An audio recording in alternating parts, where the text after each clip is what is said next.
నమస్తే, welcome to RP7 TV news.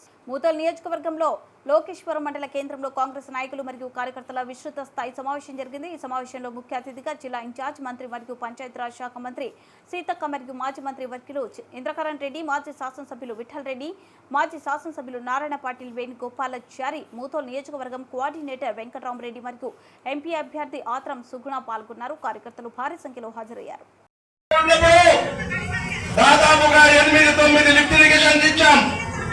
పక్కనే సురేష్ రెడ్డి గారు స్పీకర్ ఉన్నారు, నిర్మల్ ఎమ్మెల్యే ఇంద్రకరణ్ రెడ్డి గారు ఉన్నారు. RNR కింద ప్రతి గ్రామానికి సీసీ రోడ్లు ఇచ్చాం, బీటీ రోడ్లు ఇచ్చాం.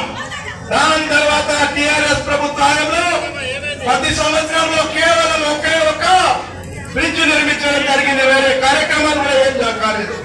మరి ఈ రోజు మనం ఎన్నో కార్యక్రమాలు గతంలో కాంగ్రెస్ పార్టీ ప్రభుత్వంలో ప్రతి గ్రామానికి 100 నుంచి 50 ఇళ్లు ఏర్పాటు చేయడం జరిగింది. మరి అంతేకాకుండా బీజేపీ వాళ్ళు కూడా అచ్చే దీని వచ్చాయని చెప్పారు.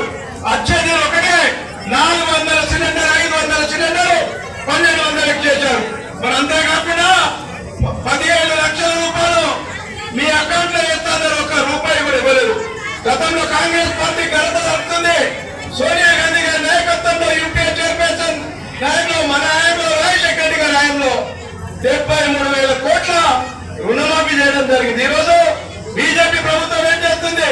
పెద్ద పెద్ద బడా పారిశ్రామికవేత్తలకు 14 లక్షల కోట్ల రుణమాఫీ వాళ్ళకు చేయడం జరిగింది. కానీ సామాన్య ప్రజలకు, రైతులకు చేయాలంటే వాళ్ళకు చేతులు రావడం లేదు. మరి సోనియా గాంధీ గారు, రాహుల్ గాంధీ గారు తుప్పుగూడ సభలో ఏదైతే చెప్పారు, ఈ దేశానికి రైతులు వెన్నెముక, స్వామినాథన్ కమిషన్ సిఫార్సుల మేరకు చట్టాలను అమలు తీసుకొచ్చి సపోర్ట్ ప్రైజ్ ఇవ్వడానికి రైతు సోదరులందరికీ వచ్చిన 4 నెలల్లోనే ఎందుకంటే మనకు సిలిండర్ కు దయచేసి కూర్చుంటే ప్రెస్ వాళ్ళు ఇంతకుముందు 1100 కడుతుంటే ఇప్పుడు 500 వస్తున్నదా లేదా? సిలిండర్ 500 రూపాయలు మాపై చెప్పండి, లేకుండా చేతులు. దాంతో పాటు కరెంటు 200 రూపాయలు. ఇంతకుముందు మనకు 600, 700, 1000 దాకా బిల్లు వస్తుంది, 200 దాకా బిల్లు వస్తుంది. ఇప్పుడు 200 రూపాయలకి మనం కరెంటు బిల్లు కడుతున్నాం.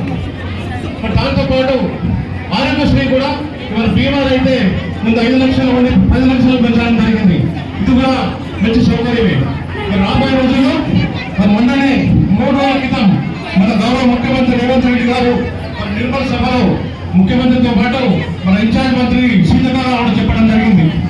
మన రైతుల ఖాతాలో మరి ఇంతకుముందు 5 ఎకరాలు పడబడ్డది. మొన్నటి నుంచి 3 రోజుల నుంచి 5 ఎకరాలు మీద అంటే ఎంత పొద్దుంటే అంత వేయడం జరిగింది. కానీ మొన్న ఈ బీజేపీ వారు, టీఆర్ఎస్ వారు ఢిల్లీకి ఫోన్ చేసి లెటర్ ఇచ్చి ఆ పని రైతు బంధు వేయద్దని చెప్పి మరి బీజేపీ వారు, పువ్వు గుర్తు వారు, కారు గుర్తు వారు ఎలక్షన్ కమిషన్ కు ఆబ్జెక్షన్ తెలపడం వల్ల ఆగిపోయింది. కానీ ఒక 4 రోజులే 13వ తారీఖు తర్వాత మనందరం కూడా మన ఖాతాలో రైతులకు రూపాయలు పడడం జరుగుతుంది. అంటే